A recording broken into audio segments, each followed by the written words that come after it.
My uncle said I was a disgrace to the family until I found his missing daughter alive. Uncle Greg had always made it clear I was the family disappointment. While my cousins became doctors and lawyers, I dropped out of college to work construction. Every family gathering, he'd make some comment about my life choices, how I was wasting my potential, how I'd never amount to anything.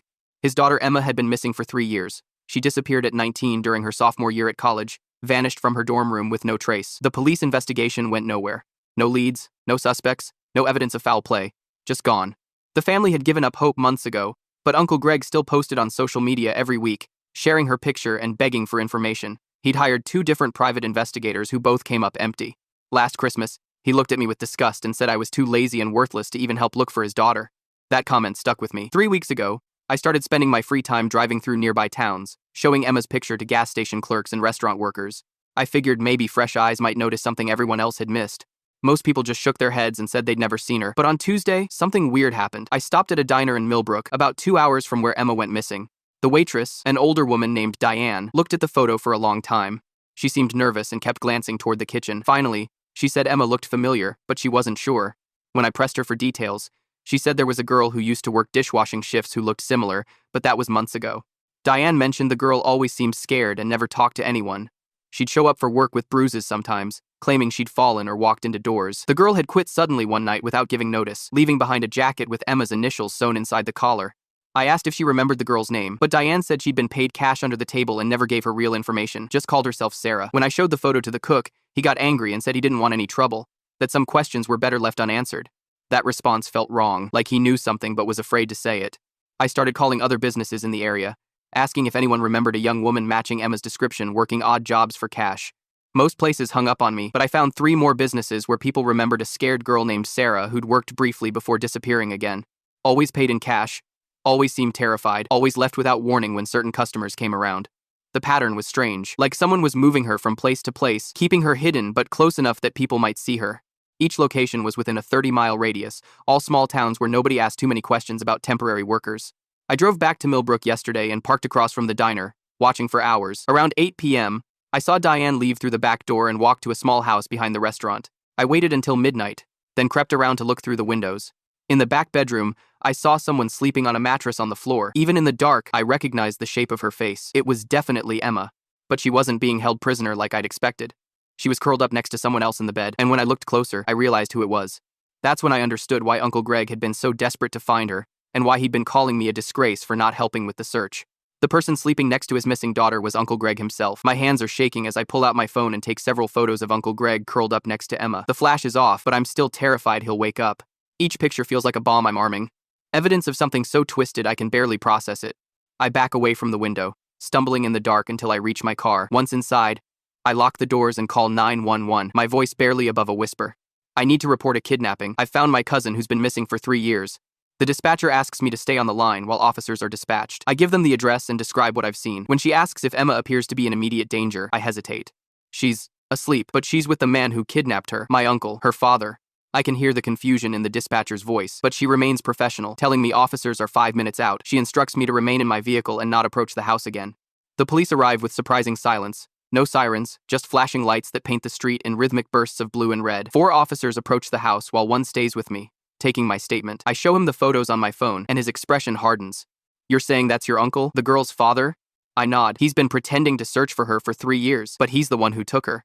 The officer radios his colleagues, who position themselves around the house before knocking forcefully on the front door. I watch from the safety of the patrol car, heart hammering in my chest. Minutes later, they bring Uncle Greg out in handcuffs. He's shouting, red-faced with rage, claiming they've made a terrible mistake. When he spots me in the police car, his expression transforms into something inhuman, pure hatred that makes me shrink back against the seat.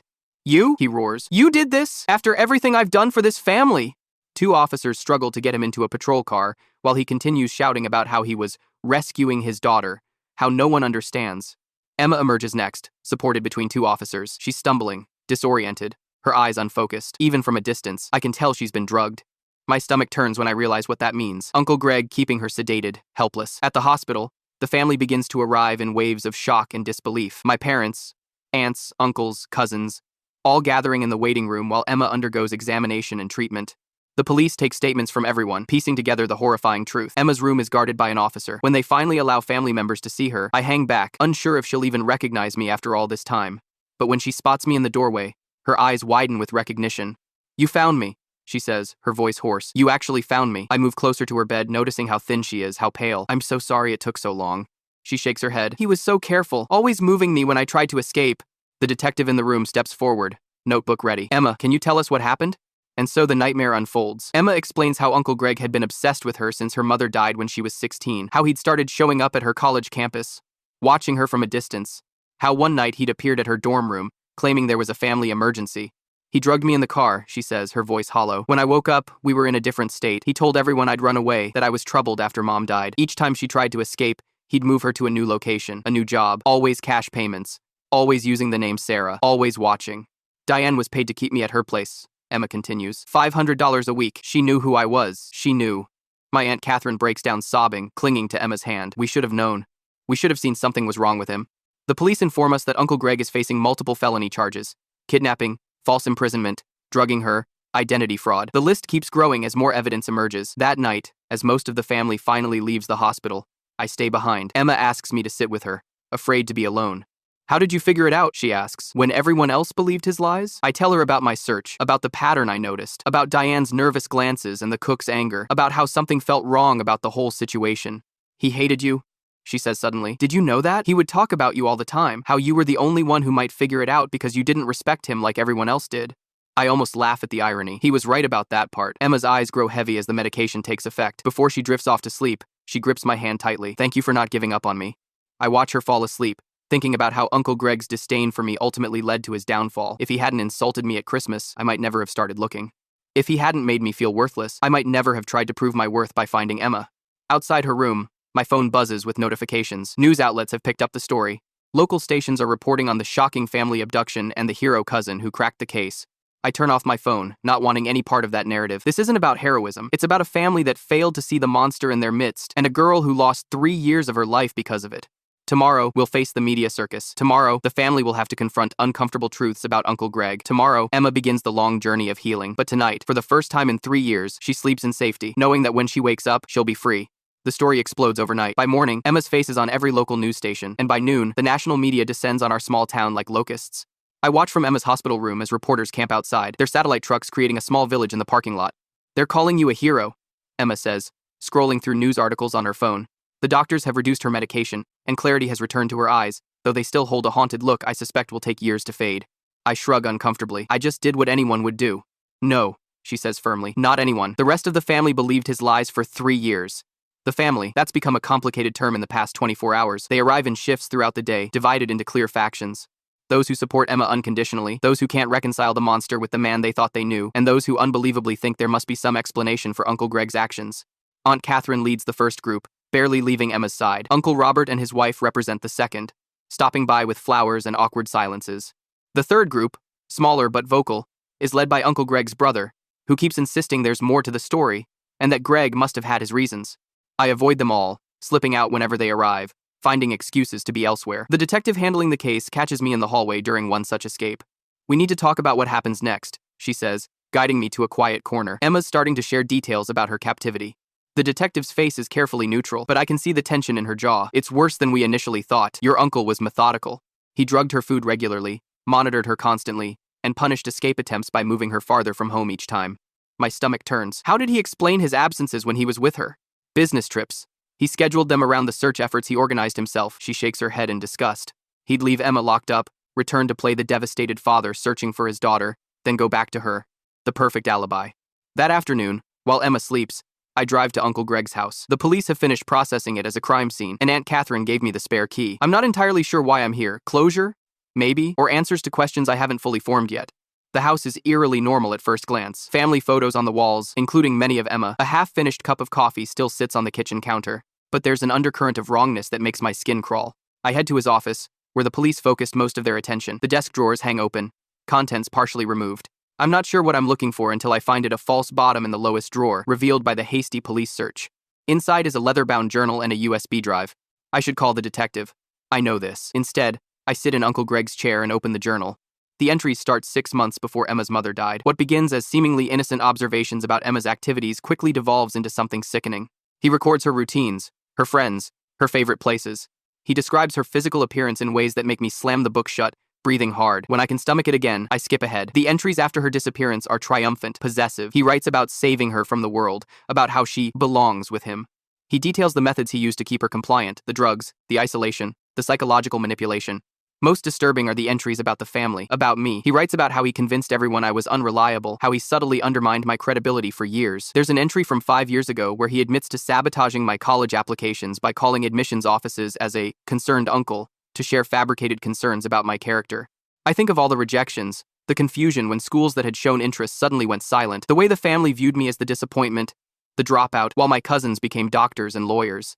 The USB drive contains photos, hundreds of them. Emma at high school, at college, walking between classes, all taken with a telephoto lens, evidence of stalking that predated her disappearance by years. I find a folder labeled Lisa Evidence containing emails between Emma's mother and her friend. In them, Lisa expresses concern about Greg's attention toward Emma, about how he seems fixated on her in ways that make Lisa uncomfortable. The last email is dated 3 weeks before Lisa's fatal car accident. My phone rings. It's Aunt Catherine. The family has gathered at her house. Emma is there, released from the hospital on condition she stays with relatives. They want me to come. When I arrive, the tension is thick enough to choke on. I've brought the journal and USB drive, which I hand to the detective who's also present. She takes them with a grim nod. I found these hidden in Greg's office, I explain to the room. There's evidence that Emma's mom suspected something was wrong years ago. The silence that follows is deafening. Then Emma's voice, small but steady. Mom told me once to be careful around him. I thought she was being overprotective. Uncle Robert stands abruptly. This is insane. Greg loved Lisa. He wouldn't. He followed me for months before he took me. Emma interrupts. He knew my schedule, my friends, everything. And after he had me, he'd leave me locked up while he came back here to pretend to search for me. The detective clears her throat. We've confirmed Emma's account through electronic evidence. Mr. Thornhill's phone GPS places him in all the locations Emma described, matching the timeline perfectly. Aunt Catherine breaks down sobbing. We trusted him. We let him lead the search efforts. All those vigils, those press conferences, he was playing us all. I think about Uncle Greg's face on the local news, pleading for information about his missing daughter, the fundraisers he organized for search efforts, the way he'd break down crying at family gatherings when Emma's name was mentioned. All while she was locked away, drugged and terrified, just a 2-hour drive from home. The family meeting dissolves into chaos after that accusations, denials, grief. I slip outside to the porch, needing air. Emma finds me there 10 minutes later. Thank you, she says simply, sitting beside me, for believing in me when no one else did. I think about the journal entries, about Uncle Greg's systematic campaign to discredit me. Maybe he did me a favor. I say, if he hadn't made me the family disappointment, I might never have tried so hard to prove myself by finding you. Emma leans her head against my shoulder. What happens now? I don't have an answer. The media will keep calling. The trial will be a circus. The family may never recover from this betrayal, but Emma is free, and for now, that's enough. We take it one day at a time, I tell her, and for the first time since I found her, she smiles. The prison visiting room smells like industrial cleaner and desperation. Uncle Greg sits across from me, separated by a scratched plexiglass barrier, looking nothing like the confident man who once lectured me about ambition. His face is gaunt, prison jumpsuit hanging loose on his frame. The arrogance has been replaced by something hollow, something broken. You came, he says, voice crackling through the phone receiver. His eyes dart around nervously before settling on me. I wasn't sure you would. Neither was I admit. The metal chair digs into my back as I lean forward, but I have questions only you can answer. He nods slowly, running a hand through his unkempt hair. How is she? Emma's alive. That's about the best I can say right now. I watch his face for a reaction, for some sign of remorse. The doctors say the drugs you gave her will take time to fully leave her system. I was protecting her, he says, the familiar self-righteousness creeping back into his voice. You don't understand what she was getting involved with at college. The people she was hanging around with, the decisions she was making. So you drugged her and kept her prisoner for 3 years? My voice rises, earning a warning glance from the guard. That's not protection, Greg. That's obsession. His eyes narrow at my use of his first name instead of uncle. You've always been disrespectful. Always thought you knew better than everyone else. Quote, I was also staken my classry. Is that why you sabotaged me? I ask bluntly. Is that why you called my colleges and told them lies about me? The question catches him off guard. His mouth opens, closes, then opens again. You found out about that. I found your journal. Everything's in there. How you stalked Emma, how you manipulated the family, how you systematically destroyed my reputation because you were afraid I'd figure out what you did. He looks down at his hands, which are trembling slightly. You were too smart for your own good, always watching, always questioning. I couldn't risk you getting close to the truth. So you made me the family disappointment, the dropout, the failure. Each word tastes bitter on my tongue. You stole my future because I made you nervous. I did what I had to do to protect Emma, he insists. But the conviction in his voice is wavering. She needed me. Her mother never understood our bond. Her mother suspected you were obsessed with her daughter. I counter. The emails we found suggest she was planning to keep Emma away from you before she died. Was her car accident really an accident, Greg? His face pales, and for a moment, I see genuine fear in his eyes. That's not. I would never. The police are reopening the investigation into Lisa's death, I say, watching him closely. They found some inconsistencies in the original report. He slumps in his chair, suddenly looking every day of his 54 years. I loved Lisa. I would never hurt her. Like you'd never hurt Emma? I lean closer to the glass. You destroyed her life. Do you have any idea what she's going through now? The nightmares? The panic attacks? The trust issues? I saved her, he shouts suddenly, slamming his palm against the plexiglass. The guard steps forward, but Greg waves him off, lowering his voice. I saved her from making mistakes that would ruin her life. No, you ruined her life to fulfill your sick fantasy of owning her. I feel disgust rising in my throat. And you ruined mine because I was a threat to that fantasy. He's quiet for a long moment, staring at some point beyond my shoulder. I did spread rumors about you, he finally admits. I told your aunt you were using drugs. I told your cousins you cheated on exams. I made sure everyone thought you were unreliable. The confirmation of what I already knew still hits like a physical blow. Why? What did I ever do to you? You reminded me of Lisa, he says quietly. The way you questioned things, the way you looked at me sometimes, like you could see right through me. I couldn't risk it. I sit back, processing this. Emma's therapy session started yesterday. She came home to Aunt Catherine's house afterward and curled up on the couch, staring at the wall for hours. The therapist warned us it would get worse before it got better, that Emma would need to confront the trauma before she could begin to heal. She's seeing a therapist, I tell him. She's starting to remember everything you did to her. Something flickers across his face, fear, maybe, or shame. I only wanted what was best for her. Whined. No, you wanted her for yourself. I stand up, done with his excuses. The police found other evidence in your home office, photos of other young women. Were they just practice runs, Greg? Was Emma just the one you finally decided to take? He doesn't answer, but his silence tells me everything I need to know. Emma asked me to help her contact some of her old college friends, I say. They thought she abandoned them. They're coming to visit next week. They'll fill her head with normal college experiences, with friendship, with all the things you stole from her. I cut him off. That's the point. I turn to leave, but his desperate voice stops me. The family will understand eventually. They'll see I was right. I look back at him, this pathetic shell of a man who once terrorized me. There's a family meeting tonight. Emma will be there. So will the detective, with your journal and those photos. No one's going to understand, Greg. They're going to see you for exactly what you are. The drive to Aunt Catherine's house is quiet. I rehearse what I'll say to the family, how I'll present the evidence without traumatizing Emma further. But when I arrive, the scene is already chaotic. Uncle Robert is red-faced, shouting at Uncle Greg's brother. He confessed. What more do you need to hear?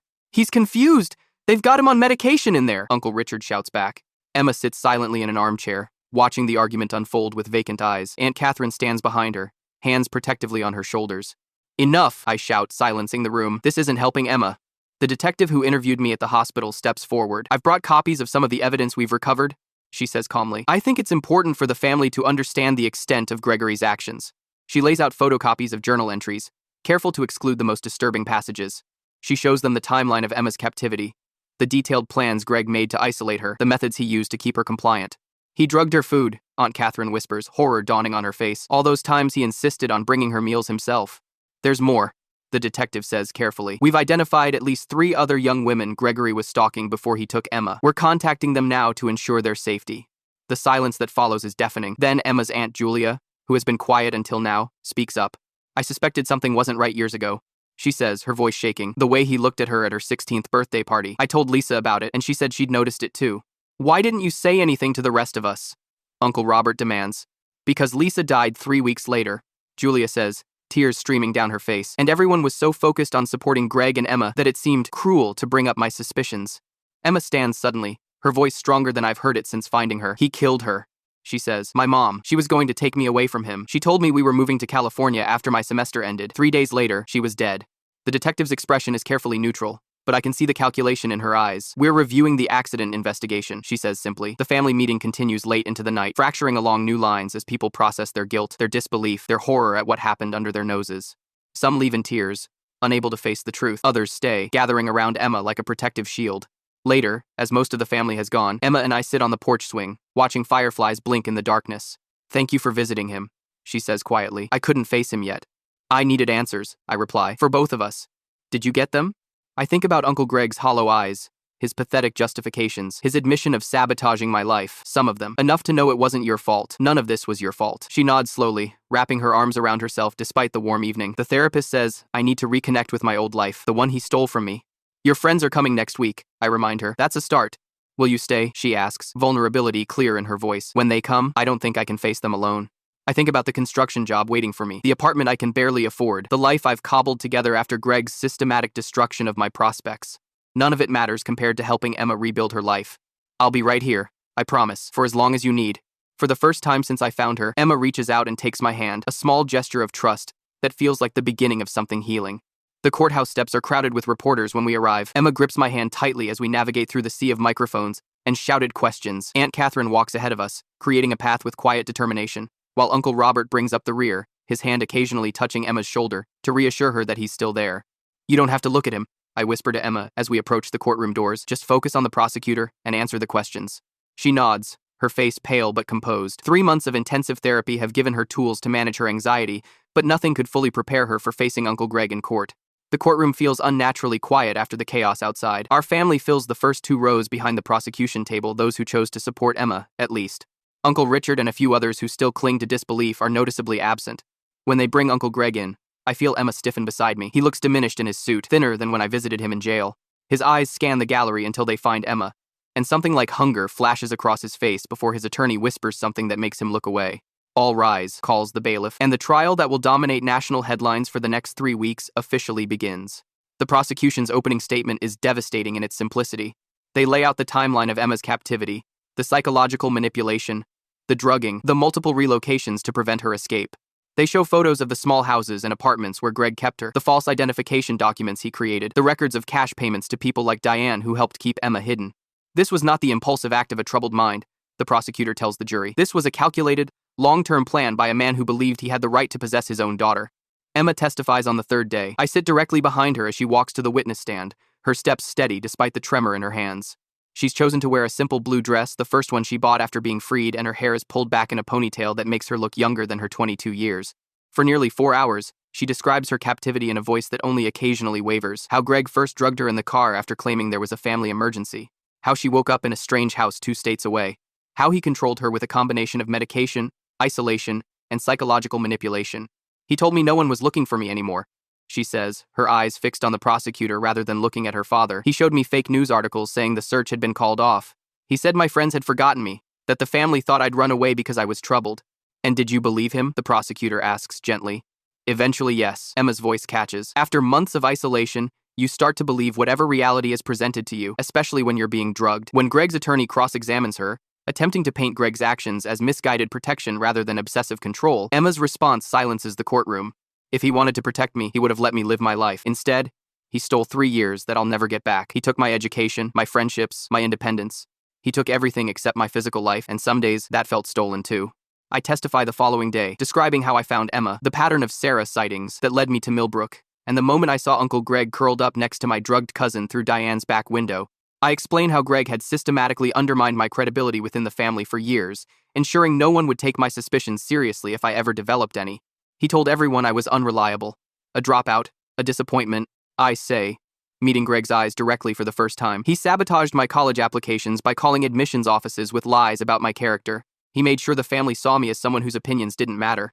"And why do you think he did that?" the prosecutor asks. "Because I asked too many questions. Because I didn't worship him like everyone else did. Because he knew if anyone was going to see through his act, it would be me." The defense tries to paint me as resentful, suggesting I fabricated evidence against Greg out of spite for how he treated me. But the prosecutor simply enters Greg's journal into evidence, letting his own words reveal the truth of his campaign against me. The trial lasts 17 days. 17 days of testimony from police officers, forensic experts, psychologists, and family members. 17 days of evidence that builds an irrefutable case against the man who once dominated our family gatherings with his charismatic presence. When the jury returns after just 4 hours of deliberation, no one is surprised by the verdict, guilty on all counts.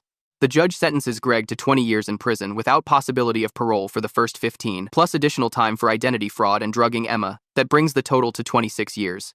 As the bailiff leads him away, Greg turns to look at Emma one last time. "I only wanted to keep you safe," he calls out, his voice breaking. "Everything I did was for you."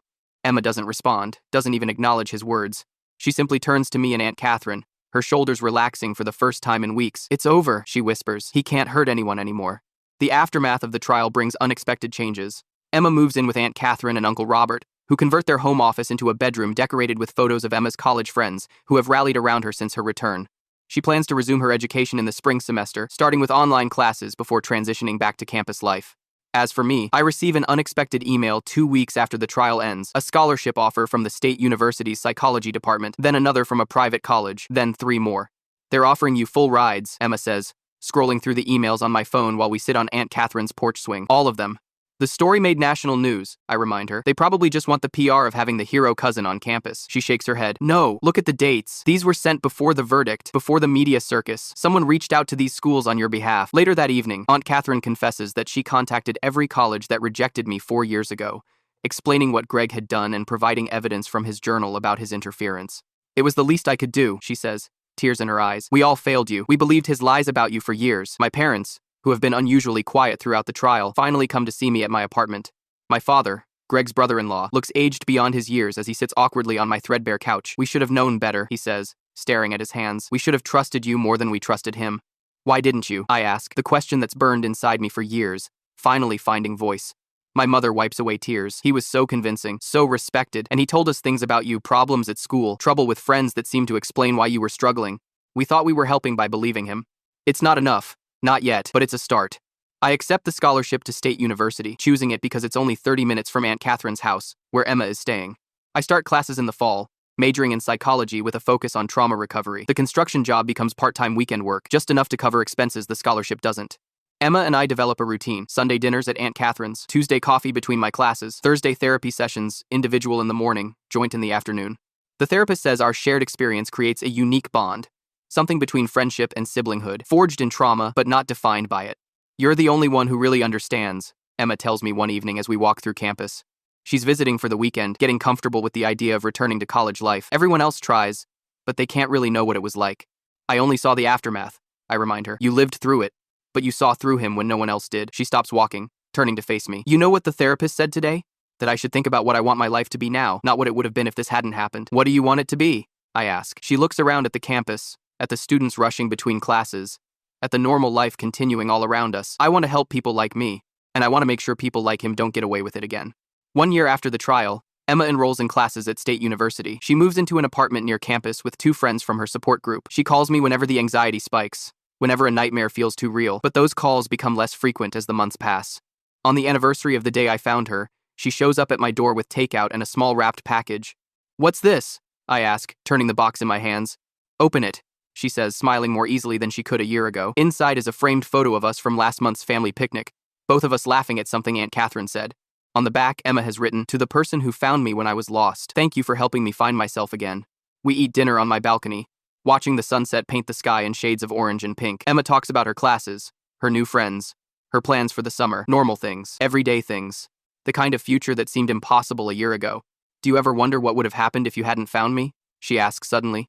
I think about the construction job I'd hated, about Uncle Greg's cruel dismissal at Christmas, about the determination that drove me to search when everyone else had given up. I don't think there was any other way it could have gone. I tell her honestly, I was always going to find you. She nods, understanding the truth of it, and I was always going to be found. As darkness falls, we sit in comfortable silence, 2 people who have seen the worst in humanity but somehow found their way back to hope, not healed, not completely, there will always be scars, but free. And for now, for tonight, that's enough.